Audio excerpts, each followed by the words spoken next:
this is New Time on Silkway TV channel. We introduce you with the most visible news and important events that happened throughout this week in Kazakhstan and Central Asia. More details on politics, economy, social and cultural life with opinions from the most recognizable experts of Kazakhstan and world. I'm Dorian Isagulov, and this is what you'll see today. President Tokayev met with peacekeepers returning from the Golan Heights. What missions did Kazakh troops carry out during one of the region's most turbulent periods? Israel lays out plans for occupied areas in Gaza, while Hamas signals readiness to release all hostages, but on its own terms. What's happening on the Middle East right now?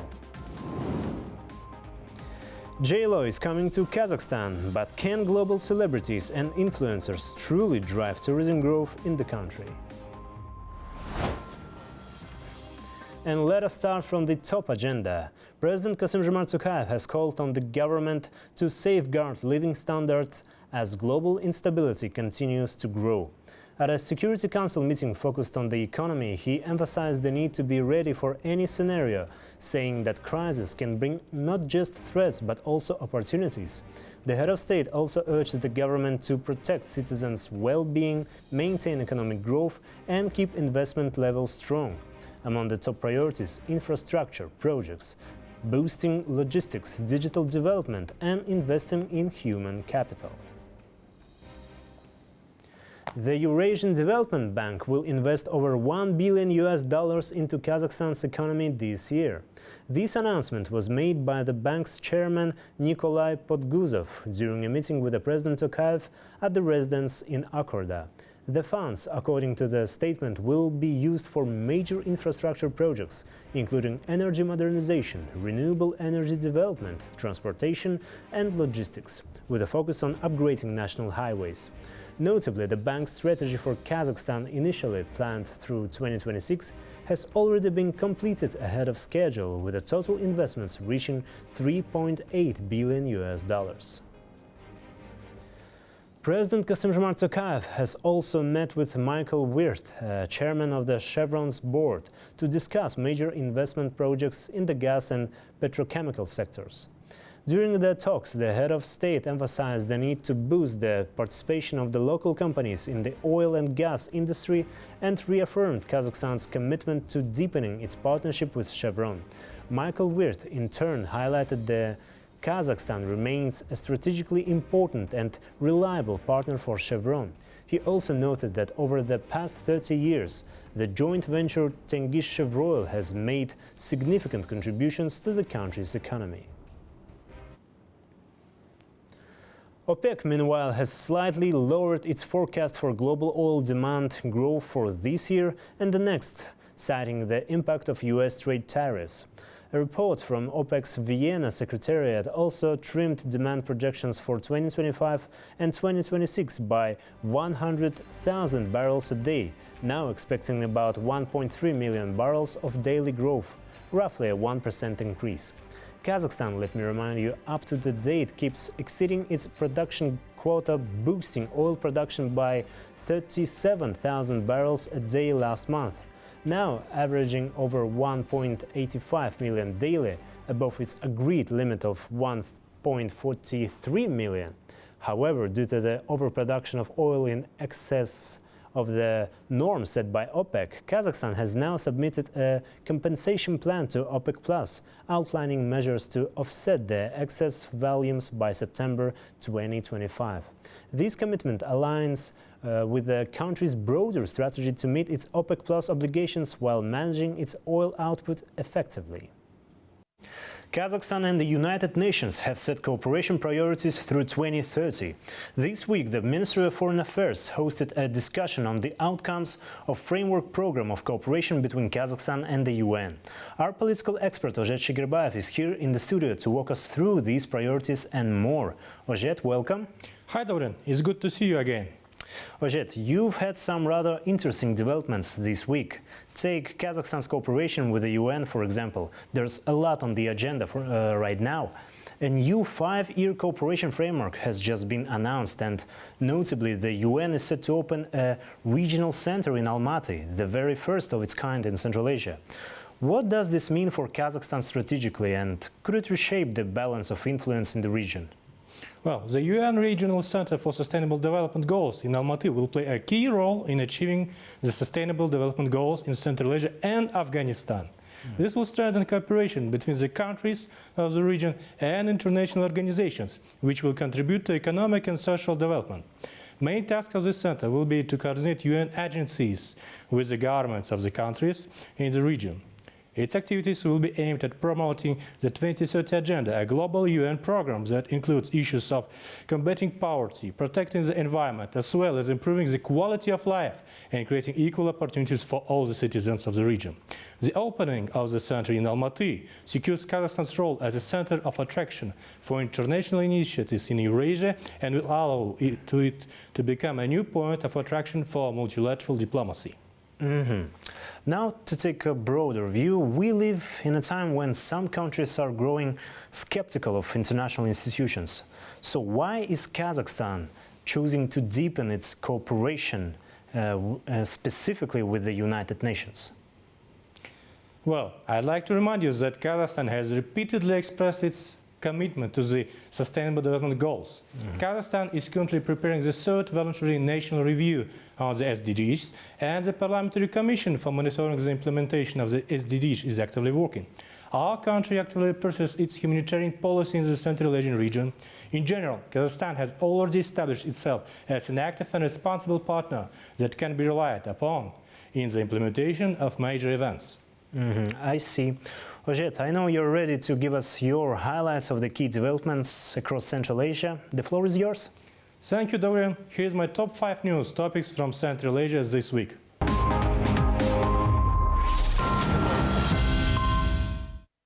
The Ministry of Foreign Affairs of the Republic of Kazakhstan held a discussion of the results of the Framework Program for Cooperation on Sustainable Development between Kazakhstan and the United Nations for 2024. In addition, the main parameters of the new cooperation program for 2026 and 2030 were presented, including the opening of the UN Regional Center for SDGs for Central Asia and Afghanistan in Almaty. It will focus on such key areas as empowerment of people and strong institutions, sustainable and inclusive economy, sustainable environment, strengthening social cohesion. The discussion was attended by the UN Country 3 team, representatives of the government agencies and non-governmental organizations. The Ministry of Transport of Uzbekistan has proposed that Central Asian countries develop a unified transport strategy. The Uzbek side also proposed to develop specific mechanisms for promoting effective transport corridors using unified tariffs that are convenient for businesses when entering the markets of China, South Asia, and the Middle East and European Union. Such corridors include China, Central Asia, Caucasus, Europe, Belarus, Russia, Kazakhstan, Uzbekistan, Afghanistan, and Pakistan, Uzbekistan, Turkmenistan, Iran, Turkey, as well as the construction of the China, Kyrgyzstan, Uzbekistan, Afghanistan, Pakistan railway lines. The department notes, currently, the share of freight transportation costs in Central Asian countries reaches around 50% of the final cost of goods, which is almost 5 times higher than the world average. This initiative is proposed to overcome this obstacle. Uzbekistan is currently implementing the strategy Uzbekistan 2030, approved by the President of Uzbekistan on September 2023, which defines specific tasks, rise practical cooperation in Central Asia to a qualitatively new level by strengthening close regional interaction in priority areas, especially in the transport and communications sector. Such initiatives are extremely important in the context of geopolitical turbulence, especially for the landlocked countries. This week, construction of the first facilities within the framework of a large-scale project to build a low-power nuclear power plant was launched in the Giza region of Uzbekistan. At the initial stage, a construction and installation base is being built, an important element of the future infrastructure, which will be used throughout the entire period of construction of the power units. The base will include administrative buildings, production facilities, warehouses, as well as workshops for large-scale assembly of equipment. The work is being carried out by the engineering division of Rosatom, as well as with the participation of local companies. Minister of Energy and Water Resources of Tajikistan, Mr. Daler Jumah, held a meeting with Gurbuza Konul, Director of Cooperation with States and Partnerships at the International Renewable Energy Agency in Dushanbe. The parties discussed key areas of cooperation, including the development of renewable energy sources, the implementation of joint projects, and the expansion of technical cooperation. IRENA representatives emphasized that the agency's global goal is to triple the capacity of renewable energy sources by 2030 to 11.2 terawatts, which is an important part of the international strategy to reduce carbon emissions in Tajikistan. During the talks, special attention was paid to the integration of Tajikistan into the unified energy system of Central Asia, which the Republic replied in June 2024. In this regard, it should be noted that this week, the World Bank delegation also assessed the progress of the construction of Ragun hydropower plant. The visit of the delegation took place as part of the working visit of the World Bank representatives to Tajikistan. The Prime Minister of the Republic, Mr. Kohir Rasulzada, accompanied the distinguished guests on the trip to the station. In general, following the visit, the quality and speed of work were rated quite highly. I want to remind that the Ragun HPP is a key energy facility in Tajikistan. The commissioning of all 6 HPP units is scheduled for December 2029, and the design mark of the reservoir's normal operating level is set for 2032. At the same time, in this year, it's planned to commission the 3rd unit of the Ragun HPP. Kyrgyzstan, Tajikistan and Uzbekistan are joining forces and submitted a joint bid to host the final stage of the Asian Cup in football in 2031. The AFC president noted the record number of bids for the tournament, which underlines the growing interest in football in the Central Asian region. Earlier, the president of the Central Asian Football Association, Mr. Rustam Emomali, announced the region's readiness to host this event. In turn, the president of the Asian Football Confederation, Sheikh Salman bin Ibrahim Al Khalifa, in his speech at the CAFA Congress in Dushanbe in 2023, welcomed the initiative of the joint bid of the Central Asian countries. The Asian Cup is the most important football event for the national teams of Asia. The competitions have been held every 4 years since 1956. The last Asian Cup was held in 2024 in Qatar. And it's important to note that the Asian Cup has never been held in Central Asia. Let's wish the good luck in the selection.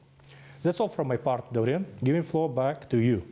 Thank you very much, Ojet, for this detailed review. It was a pleasure to have you in our studio.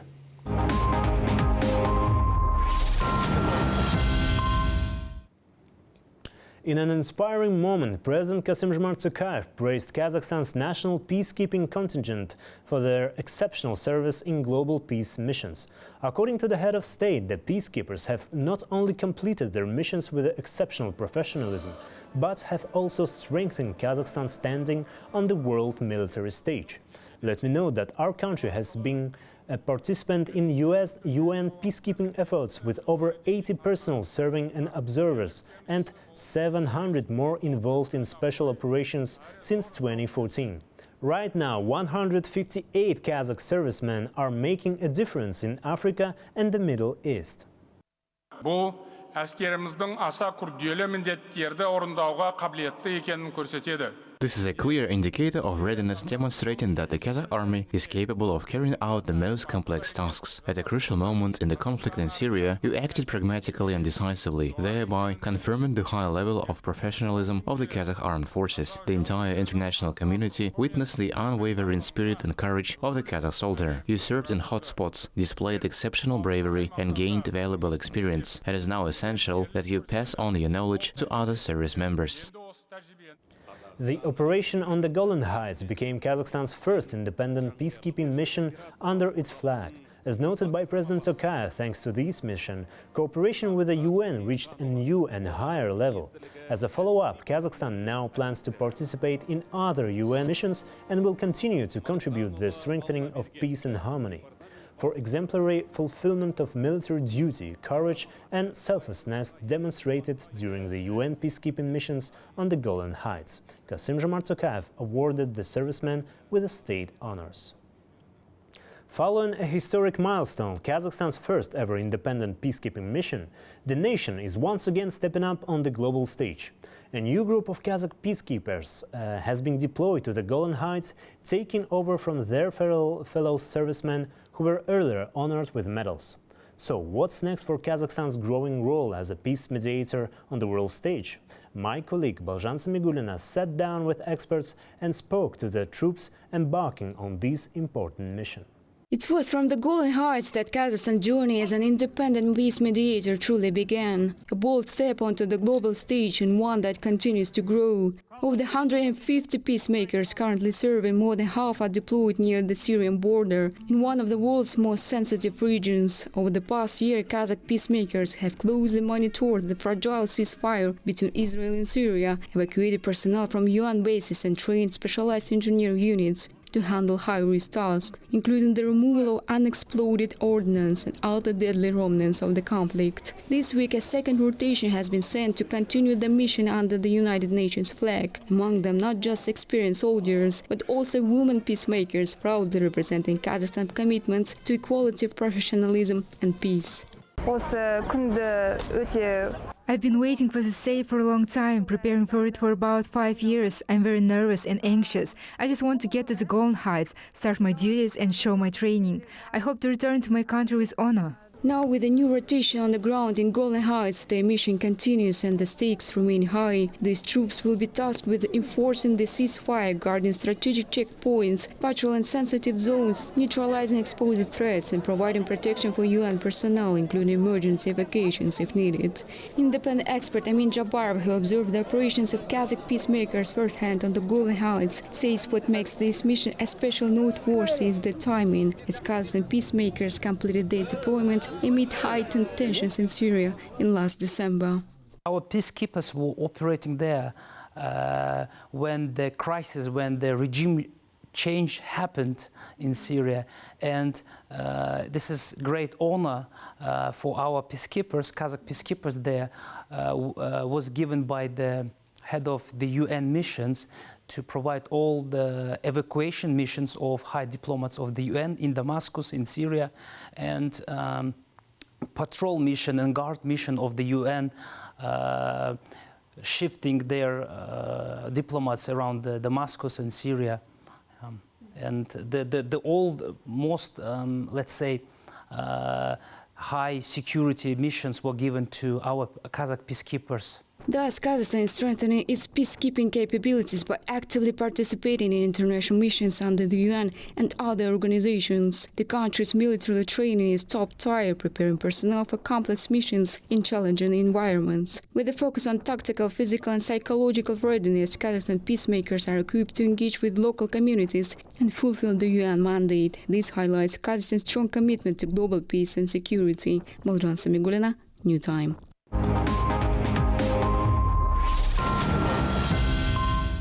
France, the UK and Germany intend to closely monitor the upcoming US-Iran nuclear talks to ensure European security interests are protected. This statement was made by French Foreign Minister Jean-Noël Barrot on Monday during a meeting of EU foreign ministers in Luxembourg. At the meeting, EU foreign ministers also approved sanctions against 7 Iranian officials and 2 organizations. The sanctions were a response to the arrest of European nationals in Iran, which Brussels claims is part of Tehran's systematic practice of using foreigners as hostages to exert pressure and gain concessions. Meanwhile, US and Iranian representatives held indirect talks in Oman over the past weekend amid increasing threats from Washington in recent weeks. The next round of nuclear negotiations is scheduled for this Saturday in Rome. The European Union will allocate 1.6 billion euros in aid to Palestinians living in the West Bank and the Gaza Strip, as announced on April 14 by EU High Representative for Foreign Affairs and Security Policy Kaja Kallas. The funds will be invested in essential infrastructure while also providing humanitarian assistance and support for refugees. However, the question remains, will this aid actually reach civilians in the Gaza Strip? This week, Israel's Defense Minister Israel Katz stated that Israel will continue to block humanitarian aid deliveries to Gaza until Hamas is completely defeated. We'll take a closer look at how the situation is unfolding in the Middle East's most volatile hotspot in our next report. The idea of two-state solution as a path to resolving the conflict in Gaza now appears increasingly out of reach. Israel has no intention of withdrawing its forces from the Gaza Strip and has announced plans military control over all Palestinian territories it has seized. According to Israeli Defense Minister Israel Katz, the army will remain in the occupied security zones as a buffer between hostile militants and Israel, quote, in any temporary or permanent reality. This also applies to the territories seized in Lebanon and Syria. On Wednesday, April 16, Katz and Israeli Prime Minister Netanyahu visited northern Gaza and received a security briefing from regional commanders on the military's ongoing efforts to free hostages and defeat Hamas in Gaza. I am here together with the Prime Minister, with my commanders and IDF soldiers, who are doing an amazing job. This outpost we are on, it dominates Gaza, strikes at the heads of the terrorists, damages the terror infrastructure, at the same time protects the Israeli communities. This is the way we do it, and these are our lessons. We will never allow this kind of enemy to threaten our communities and our citizens. Israel's military leadership has confirmed it will continue to block humanitarian aid deliveries into Gaza, calling it a critical level of pressure on Hamas. The decision has drawn sharp criticism from the United Nations, who describe it as a policy that risks amounting to collective punishment or even genocide against Palestinians. According to UN estimates, Israel currently controls 70% of the Gaza Strip, and the aid blockade has now lasted more than 6 weeks. Residents are facing severe shortages of clean water, food and medicine. The UN has warned that Gaza is entering its worst humanitarian crisis since the conflict with Hamas escalated in October 2023. The Office for the Coordination of Humanitarian Affairs warns that the humanitarian situation is now likely to be the worst it has been in the 18 months since the outbreak of hostilities. It has now been a month and a half since any supplies were allowed through the crossings into Gaza, by far the longest such halt to date.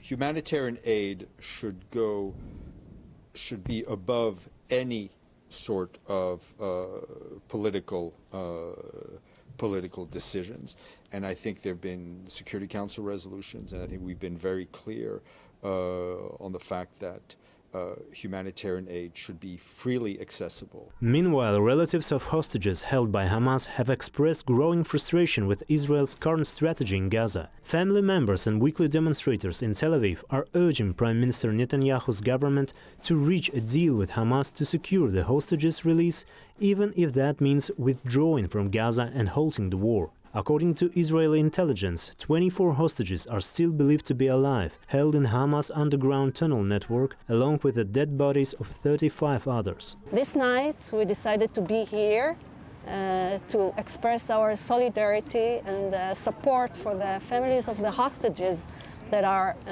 in slavery, in captivity in Gaza for a year and a half now. It's the second Passover that they are not with their loved ones, with their families.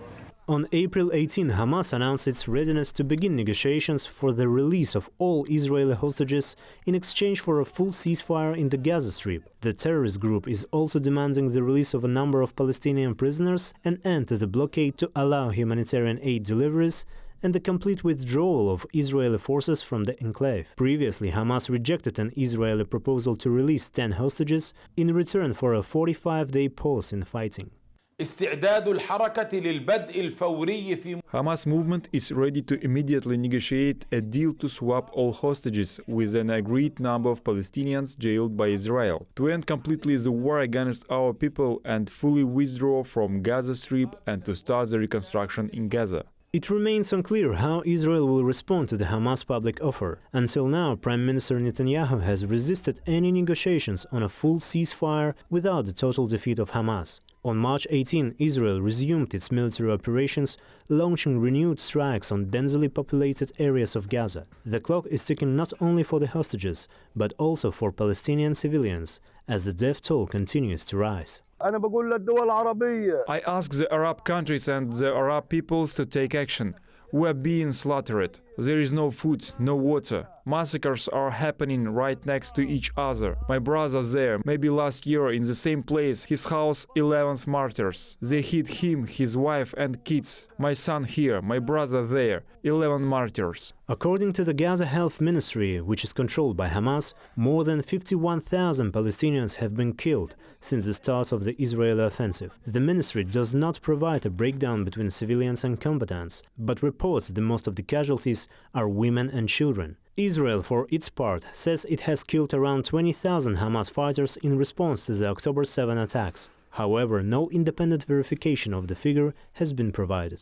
Daurian Sagulov, New Time.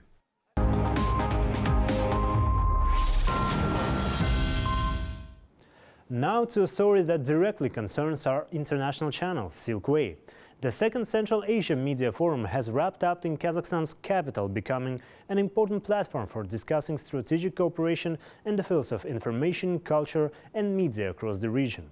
Key topics included plans to establish a joint regional TV channel, the strengthening of cultural ties and a coordinated response to disinformation. More on this in our next report. This week, Astana hosted more than 700 participants, including politicians, journalists, media executives and representatives of international organizations from Central Asia, the UK, China, the US and Qatar. The forum's main objective was to strengthen cooperation between Central Asian media outlets and international partners, and the first signs of this progress are beginning to emerge. Central Asian countries plan to launch a joint television channel, a media platform, according to the Kazakhstan's Minister of Culture and Information, Aida Balayeva. While the project is still in the discussion phase, experts are working on the concept and broadcasting format to ensure the platform becomes truly relevant and meaningful across the region. Today we discussed the creation of joint content through Silkway TV channel and have already reached concrete agreements. In addition, there are plans to make our television content more accessible to broadcasters in neighboring countries, to increase the volume of jointly produced content promoting tourism and investment, and to establish a platform through which channels can support filming requests from colleagues across Central Asia free of charge. Among the participants were media industry giants such as CGTN and Al Jazeera, both of which already have experience cooperating with our channel, Silkway. Following the forum, representatives from Al Jazeera visited the Silkway studios, confirming their intention to deepen collaboration with Kazakhstan and our channel. Discussions included plans to open a bureau in Kazakhstan, as well as expanding partnership in media education. As a reminder, last year the TV and radio complex of the President of Kazakhstan signed a memorandum of cooperation with leading Qatari media organization. It has already led to the launch of educational lecture programs. We developed last year a special training program called Al Jazeera Week. We did it in Narakbi University. We trained around 100 media students. We gave around like over 150 hours, different courses in media. For 1 week, it was an intensive program. Kazakhstan is also strengthening collaboration with its closest neighbors. A new cooperation plan between Kazakhstan and Uzbekistan has been signed, outlining steps through 2025. It includes media content exchange, journalist training, support for young professionals, and joint efforts to combat disinformation. We've built strong ties with Zhebek Zhole TV channel, and we also broadcast the international channel Silkway, which features news in Uzbek. There's much we can learn from each other, and this partnership will help strengthen the bonds between our nations. TV channels of Kazakhstan are already broadcasting in Kyrgyzstan, Uzbekistan, Azerbaijan and Tajikistan. The outcomes of the Central Asian Media Forum make it clear that mutual media presence will continue to grow. Daurian Sagulov, Tuligen Bisimbaev, New Time. Kazakhstan is preparing for one of the year's most anticipated music events. Jennifer Lopez is set to perform in Astana on August 1st. The announcement of her concert has sparked excitement not only among fans of the global pop icon, but also among investors, hoteliers and tour operators. According to early estimates, the event could attract thousands of foreign visitors and bring tens of millions of dollars into the city's economy. But why are concerts by international stars becoming a powerful tool for tourism development? And what does Kazakhstan need to do to become a permanent stop on the global cultural map? More in our next report. Trying to give you something with substance. My whole life, I've been battling to be heard, to be seen, to be taken seriously. Apparently, the battle is over for J-Lo, as her Kazakhstan concert has been taken as serious as possible. The buzz around her upcoming concert in Astana has exploded into a full-blown ticket frenzy. Within days of the announcement, demand was so intense it crashed the ticket sale websites.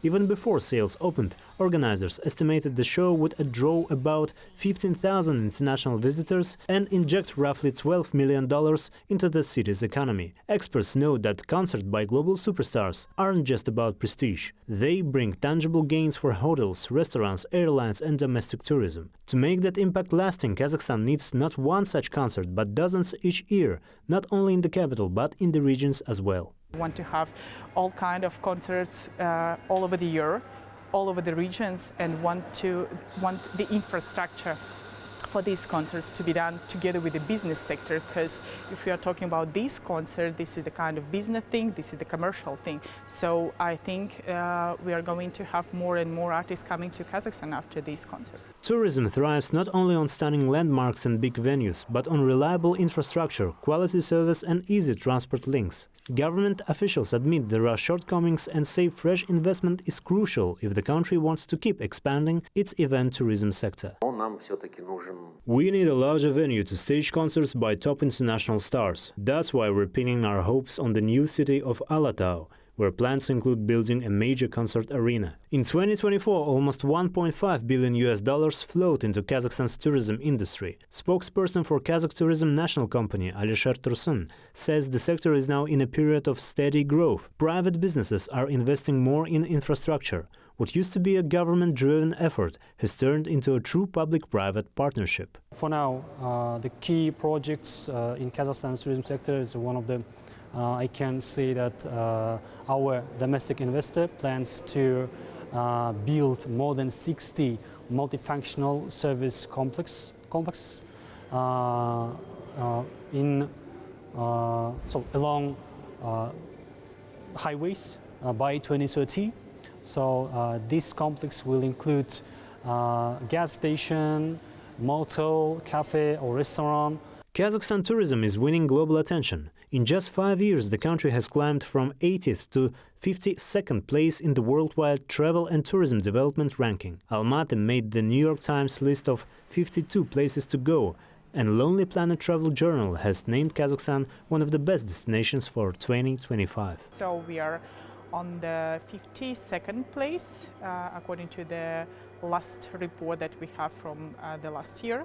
So if we are talking about the post-pandemic period, we are doing very well because of the no visa regime that we have for 83 countries, and we are open considerably for the two main markets, as we call it in the tourism sector. This is the China and Indian market, and according to the media platforms that are including all the to all their lists that they recommend for tourists and for travelers to come, Kazakhstan is being listed for several ratings and for several lists. This week, Kazakhstan's Ministry of Tourism and Sports released its 2024 visitor rankings. Almaty, the nation's biggest city, again tops the list with 2.3 million arrivals. The capital, Astana, attracted 1.5 million, stressing its status as a hub for business and big-ticket events. How concerts by global superstars and large-scale forums will shift those figures, we'll find out in the end of 2025. Dauren Isagulov, Shalkar Shuyekbay, New Time. In a move to celebrate a significant milestone in history, the National Bank of Kazakhstan has unveiled a special series of commemorative coins marking the 800th anniversary of Joshi Ulusi, the powerful realm founded by Joshi, the eldest son of the legendary Genghis Khan. This realm, which later became an integral part of the Golden Horde, played a pivotal role in Central Asia's rich history. This limited edition coin collection features a variety of designs, including large gilded silver coins weighing over 700 grams, as well as smaller pieces, with the smallest being on 15-gram Melchior coin. The front of each coin beautifully depicts a monument to Khan Joshi, sculpted by renowned artist Gaziz Yeshkenov. Meanwhile, the reverse side highlights a collage of coins from the Golden Horde, underscoring the profound historical and cultural significance of the era. That's it for today. All the main news about Kazakhstan and Central Asia you can find here. More special projects about our country you can also watch on Silkway TV channel. So stay tuned and see you next week.